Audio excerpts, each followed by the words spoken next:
Harsha footwear ఇక్కడ అన్ని branded కంపెనీల ఫుట్వేర్లు లభించును. శ్రీ ఆంజనేయ విలాస్ దగ్గర చిన్నయ్య పండ్ల కొట్టు వెనుక స్తూపం సెంటర్ వినుకొండ. నమస్తే, వెల్కమ్ టు సుమన్ టీవీ. ఈరోజు మనం ఒక కూలీ గురించి తెలుసుకుందాం.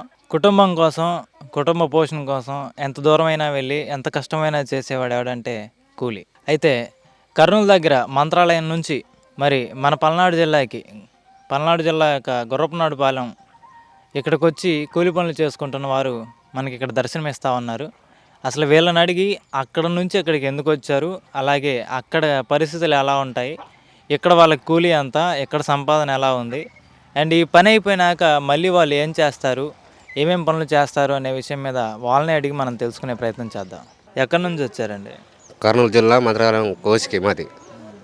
అక్కడి నుంచి వచ్చి బతుకున్నాము. ఏ ప్రభుత్వం వచ్చి కూడా మాకు ఇవ్వలేదు. ఏం జనం పింఛన్ లేదు, పిల్లలకి అమ్మ డబ్బు లేదు. ఏం చేసుకోవాలా? అక్కడ పనులు లేవా? అక్కడ పనులు తక్కువ, వర్షాలు లేవు, అంత ఎండిపోయినాయి. నష్టపరాలు కూడా తక్కువ.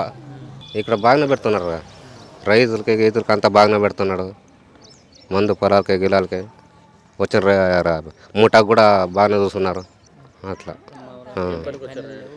మేము మిరకాయలు తెంపడానికి వచ్చినాము. ఎంత ఇస్తారండి కూలీ? 450 ఇస్తున్నారు. మార్నింగ్ ఎప్పుడు వెళ్తారు, ఈవినింగ్ ఎప్పుడు వస్తారు? మేము 2 నెలలు ఉంటాం గ్యారెంటీగా.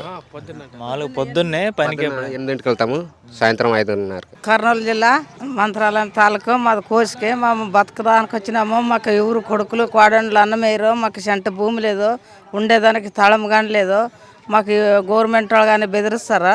మాకు ఏమేమి ఈరో, మాకు జ్వరము చెప్పేస్తే కానీ ఏమేమి పడుచుకుంటారు జనాలు కానీ నాయకులు కానీ ఎవరన్నా కానీ. మాకు పరిస్థితులే బాగలేవు. ఆ పరిస్థితి బాగలేక ఎవరు అన్నం వేయకుండా కోసమే ఇక్కడ వచ్చినాం బతికేదానికి, మిరకాయలు కోసేదానికి. 450 కూలిస్తారు, 5 గంటలకి ఇస్తారు మమ్మల్ని. అక్కడ పనులు ఉండవమ్మా మీ ఊరి దగ్గర? మా దగ్గర పండ్లు ఉండవు, చాలా తక్కువ. వర్షాలు లేవు కదా, బయలు భూమి, ఒకరిని పెడితే ఒకరు పెట్టరు. అందుకోసమే మా ముస్లిం ముక్క ఇక్కడ వచ్చి బతుకుతాం. ఇక్కడ ఎలా ఉంటుంది కూలీ? కూలీ 450, సాయంత్రం 5 గంటలకు ఇస్తారు. పొద్దున్న 8ంటికి వెళ్తాం, వచ్చేది 5ంటికి.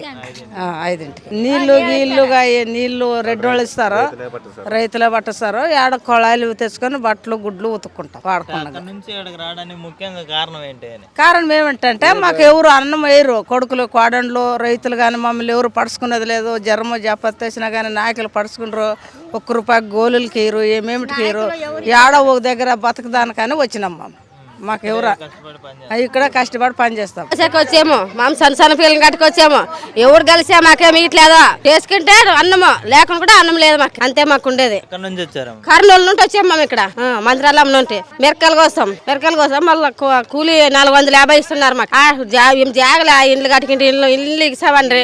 ఏమేమి లేకపో మాకు ఎవరు కలిసి ఏముండదు. మాకు ఏమన్నా ఇస్తారు, ఎవరైనా కలిసా మనకి చేసే అన్నము లేకుండా. పెద్దలు అనే వాళ్ళు తింటుంటారా ఉంటుంటారో తెలియదు మనకి. అక్కడ ఏం లేదా ఇట్లా నాయకులకి మీకు ఇల్లు బిల్లు పాడిస్తాము, డబ్బులు ఇవ్వండి.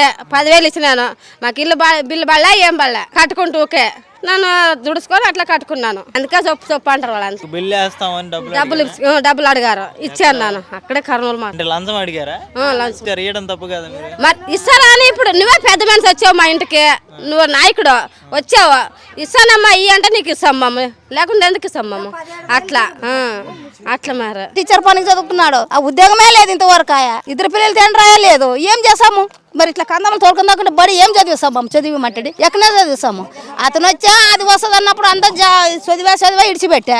మరి ఇప్పుడు చదువుతాడు, ఇంతవరకు జాబ్ లేదు, ఏం చేస్తాము? ఎక్కడెళ్ళి మనం డబ్బులు కట్టాలి. డబ్బులు కట్టి ఆస్తులు అమ్ముకున్నాము. ఏముండదు చేసేది, ఎంత చేసినా కూడా లాభం లేదు. మరి ఇంక కొడుకు తిప్పుల కోసం పిల్లలుగా చదివి మానేసాము, తోలుకొచ్చుకుంటాం వెనక. అంత తప్ప ఏం లేదు సార్, చెప్పేది ఏం లేదు, ఇంక ఉండేది ఏం లేదు. అది ఒక్క మాటకే. ఇంకా ఏం భవిష్యత్తు బాగుండదు. ఇప్పుడు నా కొడుకు నీకింట వయసు ఉంది, అంత చదివినాడు, పెద్ద చదువు, అసలు జాబా లేదు, ఏం చేస్తాము? ఎక్కడ వెళ్ళి ఏం చదివి సీఎం ఉండదు. జాబ్ ఇచ్చా కదా, అతను చదువుకున్నాడు కదా, జాబులు ఇస్తే పిల్లలు ఇడిచి వస్తాము. అంతకు జాబే లేకున్నప్పుడు ఏం చదివి సీఎం ఉండదు. అంత ఆశలే పోగొట్టుకునేమ్మమ్మ. చదివి 2 పిల్లలు తండ్రి అయినాడు, జాబే లేదు ఇంతవరకు. పెద్ద చదువు 20 జాస్తి చదివినాడు. మరి కర్నూలు అక్కడ తెలంగాణ అక్కడ పెద్ద చదువులు చదివించారు. ఏం చేస్తారు? జాబులే లేవు. మా మందికి జాబులు ఇరు. వాళ్ళు ఉన్నోళ్ళు చూసుకుంటారు కానీ మా ఎట్లా రైతుకు మాత్రం జాబ్ మాత్రం గీరు. అంత తప్ప ఏం లేదు. దానికోసమే అందరూ కూలీలు తోలుకొచ్చుకుంటాం. బడి చదివిసే కూడా లాభం లేదు. ఆ కులసులు మాత్రం ఏటకు పోతే జాబ్ లేదు. వాళ్ళు ఉన్నోళ్ళు చూసుకుంటారు. రాజకీయంలో సౌకర్యాలు ఉన్నోళ్ళు చూసుకుంటారు. మా అట్లా బడువులకి యా జాబులు ఇస్తారు సార్? 15, 16 ఉంటుంది. మరి ఎందుకు అంటే ఈ వయసులో వీళ్ళతో పాటు కూలి పనులు పనులకి ఎందుకు వెళ్తారు? పనికి వెళ్ళి మా పని అయిపోయింది, ఇంక దానికోసమే వెళ్ళలేదు. స్కూల్కి వెళ్ళొచ్చు కదా చదువు. స్కూల్ కంటే ఇంక డబ్బులు అన్నీ బాకీ గీకులు ఉంటాయి కదా, ఇంక దానికోసమే వెళ్ళాము. ఇప్పుడు గవర్నమెంట్ హాస్టల్స్ ఉన్నాయి, గవర్నమెంట్ కాలేజెస్ ఉన్నాయి. ఉన్నాయిలే, డబ్బులు కావాలి దానికోసమే. డబ్బులు అంటే ఇంటి దగ్గర అమ్మ నాన్నలు పని చేస్తారు. పని చేసి అక్కడ పని లేదు. ఇక్కడ పని చేస్తారు, అక్కడ అన్నం పెట్టేదెవరు? గవర్నమెంట్ హాస్టల్స్ ఇవి ఉన్నాయి కదా అంటున్నా. ఉండేలే, అక్కడ అన్నం పెట్టేదెవరు అంటే అందరు కట్టుకొచ్చారు. ప్రతి మిరకాలకే వెళ్తున్నాము. ఇంటి దగ్గర పిల్లల్ని సన్న పిల్లల్ని వదిలిపెట్టాలంటే ఎవరు లేరు. ఆ అమ్మ ఒడి డబ్బులు కూడా వేయలేదు ఆయన. ఈ పరిస్థితి మీద ఇట్లా వచ్చినాము, పిల్లల్ని తోలుకొని ఎండల్లో అంత ఎప్పుడెప్పుడు వస్తుంటారు? ఏమేమి పనులకి వెళ్తుంటారు? మేము తంగరద్రాపూడి నుండి వచ్చి ఇప్పుడు దాక్కుంటాం 2 నెలలు. ఇవి ఇప్పుడు సంపస్గా పోతాం కదా, ఏమో బియ్యమో బ్యాళ్ళు తెచ్చుకొని ఒక 2 నెలలు 3 నెలలు మా ఊర్లో పని వచ్చింది. ఆ 2 నెలలను పెన్ వచ్చింది, అక్కడ పెన్లో స్టార్ట్ అవుతుంది. అక్కడ ఏమేమి పనులు వస్తాయండి? ఇవే కలుపులు, శనక్కాయలు, పత్తులు, మిరకాయలు. మాకాడ బోర్లు నీళ్లు తక్కువ, చూడడానికి బాగుంది. 2 రైతులు కూడా బాగానే చూపిస్తున్నారు, పని పర్వాలేదు. నువ్వు తిరుగుతావు, ఏమైనా అవసరం ఉంటే ఊరి దగ్గరికి వెళ్ళి చూసుకొని మీరు వస్తారు. అక్కడ అయితే ఎవరైనా సున్నం పెనకి పిలిచి పోతాం మగవాళ్ళ వరకు, ఆడవాళ్ళ ఇంటి దగ్గరే సున్నం పెనకి ఏదైనా చేసుకుంటాము. ఏమైనా తాటర్లు, రాళ్ళ గీళ్ళు, ఉసుక అన్ని తోలడానికి.